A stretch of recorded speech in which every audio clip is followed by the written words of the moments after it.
नमस्कार, मैं हूं शरद द्विवेदी और आज का हमारा मुद्दा है वक्त में दिखा दम।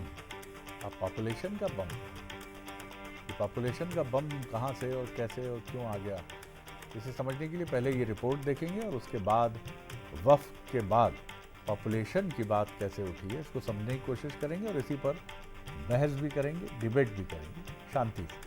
पहले देखिए ये रिपोर्ट। ये कानून प्रोस्पेक्टिव है, रेट्रोस्पेक्टिव नहीं है। तमाम आशंकाओं और विवादों के बीच वक्फ संशोधन बिल पास हो गया।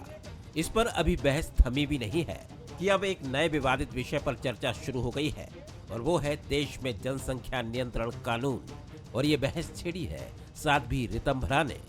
उनका कहना है कि राष्ट्रहित में जनसंख्या नियंत्रण पर विचार होना चाहिए।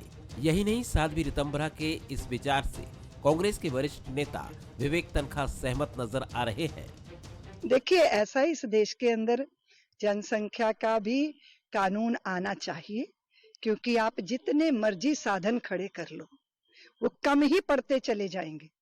इसीलिए इस देश के अंदर उस विषय पर भी बड़ा चिंतन चल रहा है। चिंतन होकर, विचार होकर, जैसे हर विषय पे पहले सबसे विचार किया जाता है, उसी तरह इस कार्य को भी करना देश हित में बहुत जरूरी है। मैं तो जनसंख्या नियंत्रण का खुद सपोर्टर हूँ। चाइना में जनसंख्या रुक गई है और आप जनसंख्या नहीं रोकेगी, मगर वो सब स्वेच्छा से होता है, प्यार से होता है, मोहब्बत से होता है। स्टेक होल्डर से बात करके, समझ करके, प्यार से करना पड़ेगा। लोग मोहब्बत से दिल जीते जाते हैं, डरा के नहीं जीते जाते। जाहिर है, यदि जनसंख्या नियंत्रण की बात होती है तो वक्फ की तरह यहाँ भी मुसलमान ही केंद्र में होंगे। लिहाजा कांग्रेस के वरिष्ठ नेता विवेक तनखा के बयान पर प्रदेश बीजेपी अध्यक्ष वीडी शर्मा का कहना है कि वो पहले इस बारे में राहुल और सोनिया गांधी से पूछ लें। विवेक तनखा जी, पहले जरा कांग्रेस में तो बात कर लें। तो इनके कहने से होता क्या है, राहुल गांधी क्या कहते हैं। तो विवेक तनखा जी का मैं सम्मान करता हूँ, वरिष्ठ वकील हैं, अच्छे नेता हैं और मेरे तो बड़े अच्छे मतलब शुभचिंतक भी हैं। लेकिन मेरा अनुरोध है कि विवेक तनखा जी पहले राहुल गांधी जी से, सोनिया गांधी जी से, प्रियंका जी से, गांधी परिवार से बात कर लीजिए, तब कुछ बोलिए। हालांकि जनसंख्या नियंत्रण कभी भी बीजेपी का कोर इश्यू नहीं रहा है, लेकिन जिस आसानी से दोनों सदनों में वक्फ बिल पास कराया गया, उसने बीजेपी को और भी विवादित विषयों को छूने की हिम्मत तो दी है।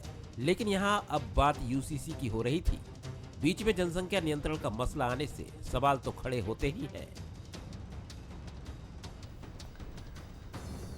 तो आपने देखा पूरा क्या है ये पूरा मसला, और जाहिर तौर पर बीजेपी अपने एजेंडे को लेकर, एजेंडे से उसका मतलब ये नहीं है कि कोई ख़ास अलग तरह का एजेंडा है। ऐसे सब्जेक्ट, जिन सब्जेक्ट्स पर इसके पहले यानी जो नॉन बीजेपी गवर्नमेंट्स केंद्र में रही हैं, जिन मसलों की तरफ उनकी तवज्जो नहीं थी, उन तमाम सब्जेक्ट को बीजेपी उठा रही है, क्योंकि इसी से उसकी एक अलग पहचान बनेगी और तारीख़ यानी हिस्ट्री में भी, इतिहास में भी उसका नाम दर्ज होगा। चाहे वो 370 को हटाना हो, चाहे वो बात करनी हो ट्रिपल तलाक की, चाहे बात हो वक्फ बिल की, या फिर जीएसटी रिजीम को लाने के लिए भी उसने जो पहल की, या नोटबंदी की भी जो बात हुई। अभी कुछ और मसले भी हैं, जैसे लोकसभा और विधानसभा चुनाव एक साथ 2029 में क्या ये मुमकिन हो पाएगा, ये देखेंगे। और क्या इसके लिए भी कोई कानून लाकर इस तरफ बीजेपी आगे बढ़ेगी। और भी कुछ मसले महत्वपूर्ण हैं जिन पर आने वाले दिनों में हमें अपडेट्स मिल सकते हैं। बंसल न्यूज़ के सवाल देखिए, क्या वक्फ बिल के बाद अब जनसंख्या नियंत्रण के लिए कदम उठाने की तैयारी है? सवाल नंबर 2, वक्फ बिल को लेकर मिली सफलता से बीजेपी की हिम्मत बढ़ गई है? जनसंख्या नियंत्रण के मुद्दे पर भी क्या सियासत के सेंटर पॉइंट में यानी केंद्र में मुसलमान ही होंगे? तो ये वो सवाल हैं जो सवाल ये बताते हैं कि कहीं ना कहीं बीजेपी ऐसे मसलों को छू रही है जिनको पिछली सरकारों ने नहीं छुआ, और इसलिए नहीं छुआ कि उन सरकारों की नज़र में ये मसले कंट्रोवर्शियल थे या सो कॉल्ड वोट बैंक की राजनीति में उनको नुकसान पहुंचा सकते थे। चलिए बढ़ते हैं उन मेहमानों की तरफ जो आज हमारे साथ हैं। हमारे साथ हैं बीजेपी के सीनियर लीडर, वरिष्ठ विधायक आशीष शर्मा जी, बहुत स्वागत करता हूं उनका।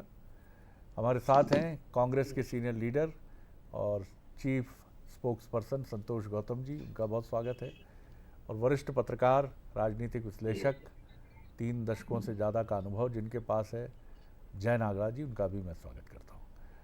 जय जी, अब वक्फ बोर्ड के बाद जिस तरह से अब बात शुरू हो गई है पॉपुलेशन की, जो एक बड़ी चुनौती तो है, चुनौती के साथ एक ऐसा सब्जेक्ट है जो आपातकाल के दौरान बहुत ही विवादित भी रहा, क्योंकि माना यह गया कि लक्ष्य को हासिल करने के लिए ऐसे तौर तरीके भी अपनाए गए जो वाजिब नहीं थे और जिनसे तत्कालीन कांग्रेस सरकार के खिलाफ काफ़ी गुस्सा भी निकलकर सामने आया।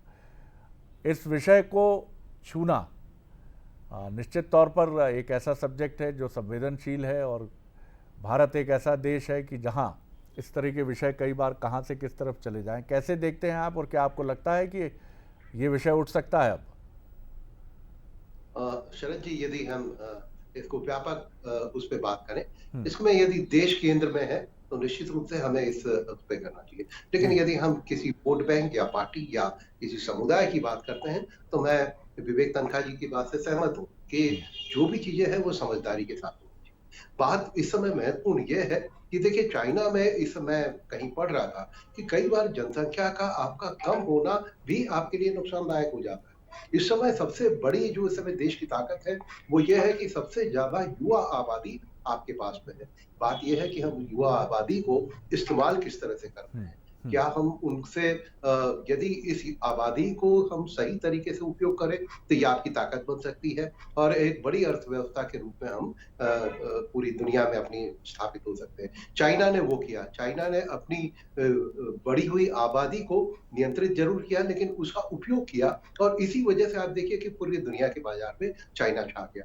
आज हमारी दिक्कत यही है कि हमारे पास बड़ी युवा आबादी है लेकिन उसको दिशा नहीं है, वो भटकाव में है। और पहली प्राथमिकता ये होना चाहिए कि जो आबादी है उसका हम उपयोग किस तरह से कर रहे हैं, और उसके बाद मैं मानता हूं कि जनसंख्या नियंत्रण जरूरी है और इसको किसी एक पॉलिटिकल एजेंडे के बजाय देश के व्यापक हित के नजरिए से देखा जाना चाहिए। जी, बात दुरुस्त है आपकी कि इन नज़रिए से देखा जाना बहुत ज़रूरी है, क्योंकि भारत में उद्यमिता का विकास नागरिकों में करना बहुत ज़रूरी है। और आपने भी देखा होगा कि हम मध्य प्रदेश की बात करें तो हमारे पास माइग्रेटरी टेंडेंसीज़ है ही नहीं। अगर बैतूल से मंदसौर ट्रांसफ़र सरकारी नौकरी में भी हो जाए तो भाई साहब इस्तीफ़ा देने तैयार रहते हैं, क्योंकि पेरेंट्स कहते हैं कि कोई बात नहीं लल्ला, हमारे पास भी 2 रोटी है, यहीं रहो, आराम से रहो, छोड़ दो ना, नौकरी फिर देखेंगे। गौतम जी, आप कैसे देखते हैं एक वक्फ बोर्ड पर एक बड़ी रणनीतिक सफलता, सिद्धांतगत सफलता, बीजेपी की एजेंडा बेस्ड उसकी सफलता, जिन मसलों को वो मानती है कि ये मसले उसकी दृष्टि से और देश के लिए भी हितकारी हैं, उन पर उसे आगे बढ़ना है, वो आगे बढ़ी और लोकसभा और राज्यसभा में काफ़ी, बल्कि लोकसभा से ज़्यादा स्मूथ लैंडिंग राज्यसभा में हुई। कैसे देखते हैं? अब आबादी की बात हो रही है। शरद जी, देखिए, प्रमुख बात तो नियत की है। अगर सरकार इस नियत से कोई काम करती है कि उसमें सभी का वास्तव में विकास हो, जैसा कि उनका नारा है सबका साथ सबका विकास, तो इसमें कहीं किसी को आपत्ति नहीं है। लेकिन जो देखने में आया है वो ये है कि सरकार जानबूझकर टारगेट कर रही है। उसके कई प्रमुख कारण हैं और सबसे प्रमुख कारण है अपनी असफलताओं को छिपाने के लिए इस प्रकार के मुद्दों को तूल देना। तो मैं समझता हूं कि वक्त का जो मामला था वो इतना बड़ा नहीं था जितने कि अन्य मामले थे, जैसे कि लोगों को रोजगार नहीं मिल रहा है वादा किए जाने के बावजूद। 2 करोड़ रोजगार के वादे कहा गए और जिसको कहा था कि 2022 तक किसानों की आमदनी दोगुनी होगी, उस पर कोई बात नहीं हो रही है। महंगाई पर कोई बात नहीं हो रही है। रुपए के मुकाबले जो डॉलर की कीमतें बढ़ती जा रही हैं उसका कोई जवाब नहीं है सरकार के पास में। 60 लाख करोड़ रुपया पिछले 9 महीनों में शेयर मार्केट में डूब गया, जिसमें से एक ही दिन में लगभग 12 लाख करोड़ रुपए निवेशकों का डूबा है, लेकिन उस पर कोई बात नहीं हो रही है। देश के संसाधन अपने दोस्तों को, क्रोनी कैपिटलिस्ट मित्रों को बांट देने के जो जितने भी तुगलकी निर्णय लिए जा रहे हैं, ये सबसे ध्यान बटाने के लिए मेरा मानना है कि ऐसे मामले उछाले जा रहे हैं। अगर अच्छी नियत से कोई काम होता है, कहीं कोई विरोध नहीं करता, लेकिन ऐसा क्यों होता है कि जब वक्फ का मामला आता है तो तमाम जो कंसर्न पार्टीज थी उनकी आवाजें विरोध की थी, लेकिन उसके बावजूद संख्या बल के आधार पर दबा दिया गया। संख्या बल का ये मतलब नहीं है कि आप एक जिसको कहते हैं कि कल्याणकारी सरकार नहीं चलाओगे और चाहे जिसको दबा दोगे। मैं कहता हूं कि संख्या बल के आधार पर पहले भी बहुत राजाओं ने बहुत फैसले लिए हैं, और उदाहरण देख लीजिए आप, जर्मनी का हो चाहे इटली का हो, लेकिन वो उस समय बड़े लोकप्रिय नजर आते थे, लेकिन बाद में जर्मनी का क्या हश्र हुआ, इटली का क्या हश्र हुआ और उनके तानाशाहों का क्या हश्र हुआ, हमको याद रखना चाहिए। मैं तो इससे बढ़कर एक और बात कहता हूं, अभी आपने आपातकाल के समय का जनसंख्या नियंत्रण का जिक्र किया। मैं बड़े जिसको कहते हैं कि स्वीकार करता हूं उस बात को कि जब वो एक प्रकार से सख्ती से वो फैसला लिया गया जनसंख्या नियंत्रण का, तो कांग्रेस की कितनी आलोचना हुई उस समय। मैं समझता हूं ऐसे कोई भी फैसला लेने की बजाय कंसर्न पार्टीज और सबसे मिलकर सलाह लेना चाहिए। और जहां तक ये बात है कि अगर किसी एक विशेष कौम को टारगेट किया जाता है, मैं समझता हूं आज के दौर में इतनी लोगों में जागरूकता है कि वो स्वयं जनसंख्या नियंत्रण कर रहे हैं। कम से कम ये ट्रेंड पिछले 25-30 सालों से तो देखने में आ रहा है। मैं समझता हूं कि कोई मुस्लिम लोगों के पास भी कोई बहुत सारे पत्नियां हैं और बहुत सारे बच्चे, ये तो कई हिंदू समुदाय में, हमने आदिवासी समुदाय में गौतम जी, लेकिन एक विषय जो एक जिम्मेदारी आपकी है कि अगर आप ये दावा करते हैं कि देश की जनता महंगाई से परेशान है, आप ये दावा करते हैं, मैं नहीं कहता कि दावा, इसलिए मैं जोड़ रहा हूं कि ये कांग्रेस का कहना है, चुनौती है, चुनौती निश्चित तौर पर रोज़गार देने की, लेकिन ये मसले बड़े फलक पर उठें और इनको एक बड़ा मसला बनाया जाए, ये जिम्मेदारी विपक्ष की है और एक समन्वित विपक्ष की है, एकजुट विपक्ष की है कि वक्फ बोर्ड के मसले पर भी हम जिस तरह देख रहे हैं, जनता दल यूनाइटेड और टीडीपी का जो रवैया रहा उसने यही बताया कि, और इसके पहले भी हमने देखा कि राज्यों के विधानसभा चुनाव में दिल्ली में आपकी एकता बिखर जाती है, और ये चीज़ बताती है 77 में आपकी सरकार इसीलिए हिली थी कि विपक्ष की एक ज़बरदस्त ताकत थी। आज वो ताकत समूचे विपक्ष की नहीं है, कांग्रेस भले ही पुरजोर कोशिश कर रही हो। आशीष जी, आपकी टिप्पणी। जी, भारतीय जनता पार्टी राष्ट्र हित में फैसले लेने वाली पार्टी और सरकार है। अगर शासक या सरकार यही कठोर फैसले नहीं लेगी, विवादित मामलों को छूने से बचेगी, तो बताइए देश का और समाज का कल्याण कैसे होगा। नरेंद्र मोदी जी की सरकार इस बात के लिए जानी जाती है कि हमने मनमोहन सिंह की सरकार की तरह फैसले लटकाए नहीं, कमेटियां नहीं बनाई, और देश हित के लिए यदि आवश्यक है तो कश्मीर से धारा 370 हटाई, 3 तलाक पर कानून बना। बरसों से जो कुरीतियां, सर क्या जनसंख्या नियंत्रण भी आपके एजेंडा में है ताकत से, और आने वाले समय में हम देख सकते हैं इसको भी? देखिए, जनसंख्या नियंत्रण को किसी धार्मिक आधार पर नहीं तोलना चाहिए। जनसंख्या नियंत्रण देश की आवश्यकता है। माननीय मोदी जी तो सदैव कहते हैं कि 140 करोड़ की आबादी हमारे देश की ताकत है, लेकिन अगर ये इसी बेतहाशा गति से बढ़ती रही तो हमारे संसाधन कहां जाएंगे, क्या होगा? इसलिए जनसंख्या नियंत्रण पर कानून आना आवश्यक है। मैं ऐसा मानता हूं, देश के हर बुद्धिजीवी की आवाज होना चाहिए। इसका उद्देश्य जनसंख्या को नियंत्रित करना है, संवैधानिक तरीके से करना है और नियम और कानून बनाकर कर रहा है, इनकी तरह नहीं जो इन्होंने आपातकाल के समय किया था। और दूसरी बात ये भी समझिए, यह भी गिना रहे थे जर्मनी, इटली और उसका, इंदिरा गांधी का उदाहरण भी इनको देना चाहिए था कि उन्होंने भी किस तरह तानाशाही की थी। नरेंद्र मोदी जी की सरकार राष्ट्रहित में फैसले लेने वाली सरकार है और इसके लिए राष्ट्रहित सर्वोपरि है। जब राष्ट्रहित सर्वोपरि है तो उसके आड़े जो भी आता है, जो भी उस काम में अड़ंगा लगाता है, कहीं ना कहीं हम ऐसा मानते हैं कि उनको राष्ट्र के हित से मतलब नहीं है, उनको केवल अपनी कुर्सी बचाना है या अपने वोट बैंक को साधना है। लेकिन हमारे लिए देश आगे बढ़ना चाहिए, हमारा देश अच्छे मुकाम तक पहुंचना चाहिए, 2047 का भारत विकसित भारत होना चाहिए। उसमें यदि जनसंख्या नियंत्रण आवश्यक है तो वो भी हम करेंगे, और सबका साथ तो हमारी सरकार दे ही रही है। इतने सारे आवास, इतनी सारी सड़कें, इतनी पेयजल की व्यवस्था, ये इस बात को इंगित करती है कि हमारी सरकार सबके लिए काम करती है, पक्षपात नहीं है। विकास चाहिए, शिक्षा चाहिए, स्वास्थ्य चाहिए, ये जब सबको मिलता है तो उनका कल्याण होता है।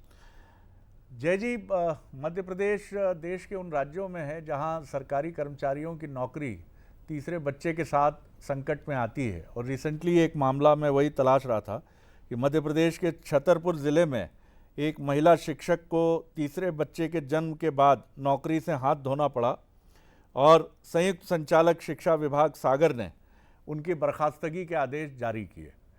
और मुझे ऐसा भी याद पड़ता है कि पहले शायद देश में सबसे पहली पहल ये पंचायत प्रतिनिधियों के लिए तत्कालीन कांग्रेस सरकार के समय की गई थी। तो ये कानून तो प्रचलन में है, अब इसको हिंदू मुसलमान में बांट के देखने की कोशिश करना, फिर ये कहना कि ये कहीं टारगेटेड है। आखिर वक्त की मांग है, जब ये प्रचलन में है और अभी ज्यादा दिन नहीं 4 दिन पहले की घटना मैं बता रहा हूं। जी शरद जी, ये बात बिल्कुल ठीक है। दिग्विजय सिंह जी की सरकार थी उस समय, बहुत सारे पंचायतों में बहुत सारे प्रतिनिधि, निर्वाचित प्रतिनिधि इस आधार पर हटाए गए कि उनके यहाँ यदि तीसरे बच्चे का या चौथे बच्चे का जन्म हुआ तो इसे हुआ। तो मुझे लगता है कि देखिए, नियत यदि साफ है तो कोई दिक्कत नहीं है, लेकिन यदि हमारा एक पॉलिटिकल एजेंडा है तो जरूर इससे दिक्कतें हैं। बात यह है कि इस समय हमको ज्यादा बड़ा इशू, मैं इस बात को मानता हूं कि जो आबादी है उसको हम किस तरह से कर्मठ बनाए, उपयोग बनाए। दिक्कत यह है कि हमारे युवाओं को इस समय बहुत दिशाहीन है, रोजगार के साधन नहीं है, हम बेरोजगारी भत्ता बांट रहे हैं और मुफ्तखोरी की जो ये प्रथा, चाहे हर पार्टी की बात करूं, इससे बचना होगा। इससे कहीं ना कहीं निठल्लापन बढ़ रहा है। तो श्रम की आपको ताकत को पैदा करना पड़ेगा और थोड़ा सा कठोरता वहां दिखानी होगी। हमको लगता है कि हम कई बार लोगों को लोक लुभावन जब उसकी बात आती है, बहुत सारी खैरातें बांटते हैं, वो भी नुकसानदायक होती है। यदि हम कड़े फैसले लेते हैं तो ये कड़े निर्णय भी लेना जरूरी है देश हित में, ताकि हम मुफ्तखोरी से बचें, लोगों को कर्मठ बनाएं और श्रम का महत्व को हम फिर से एस्टैब्लिश करें। मुझे लगता है कि इस समय देश की पहली जरूरत ये है। जी बिल्कुल, ये बात बहुत महत्वपूर्ण है। और सबसे इम्पॉर्टेंट बात ये भी है कि चीन में जो सफलता का प्रतिशत है वो इसलिए भी है कि वहाँ कथित रूप से जो परिस्थितियाँ हैं, मैं उन पर क्या रोशनी डालूँ, भारत या अमेरिका की तरह जिस तरह एक्सप्रेशन की आज़ादी, फ्रीडम ऑफ एक्सप्रेशन है, ऐसा दावा सामने आता है कि चीन में नागरिक इस तरह की स्वतंत्रता को बहुत आनंद भाव से एंजॉय नहीं कर पाते हैं। तो ये महत्वपूर्ण बात है कि अगर भारत में इस आज़ादी के साथ अनुशासन हो तो हम कितनी तेज़ी से दुनिया में आगे बढ़ सकते हैं। आज हमारे पास आज़ादी है, बिल्कुल ठीक बात है, हम खुलकर अपनी बात कहते हैं। आज सोशल मीडिया में आप देख लेंगे तो आपको समझ आएगा कि कौन कहाँ क्या, बल्कि कुछ लोग तो अपने इसी मखौल उड़ाने वाले अंदाज की वजह से कानूनी कार्रवाई का भी सामना कर रहे हैं, जिन्होंने माता पिता और यौन विषयक सब्जेक्ट्स पर बड़ी अश्लील टिप्पणियां की। गौतम जी, महत्वपूर्ण बात यह है कि आपकी सरकार जब मध्य प्रदेश में थी तब भी आबादी नियंत्रण के लिए प्रयास हुए।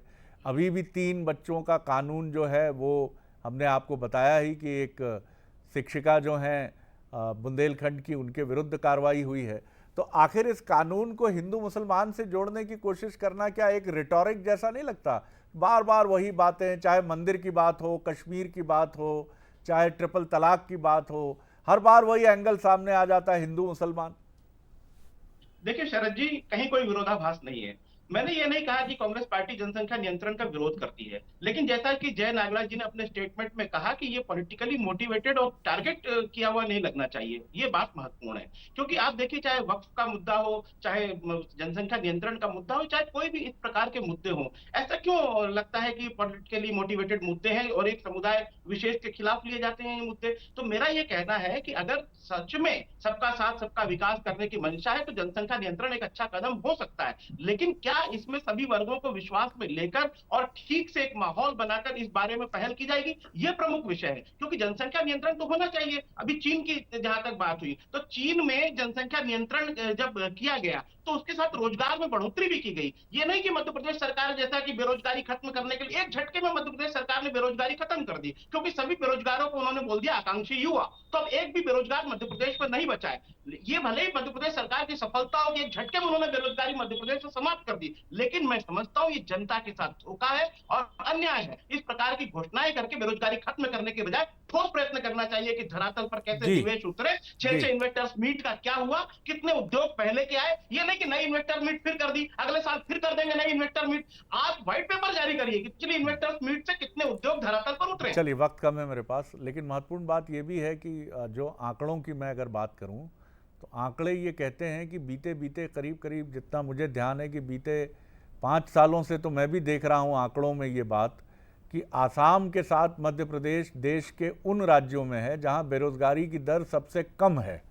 आंकड़ों की बात मैं कर रहा हूं, सच्चाई हकीकत क्या है ये रिपोर्ट्स देख ली जाए, लेकिन सबसे कम आसाम में बेरोजगारी है और उसके बाद दूसरे क्रम पर मध्य प्रदेश है, और ये आज के आंकड़े नहीं है।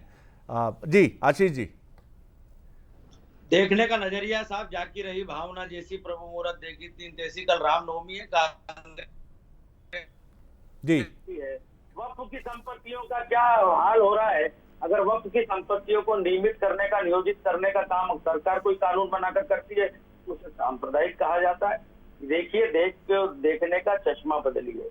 हम हर वो काम करना चाहती है हमारी सरकार जो देश हित में, पहले ही मैंने आपसे कहा, और उसके आड़ में कोई भी आएगा, उसके रास्ते में जो भी रुकावट होगी उसको हटाया जाएगा। हम जन आकांक्षाओं की पूर्ति करने वाली पार्टी है, इसलिए बार बार प्रदेश में और देश में हमारी सरकार बन रही है और जनता इन मुद्दों पे बदलाव चाहती है, जनता इन मुद्दों का समाधान चाहती है और आने वाले समय की आवश्यकता है।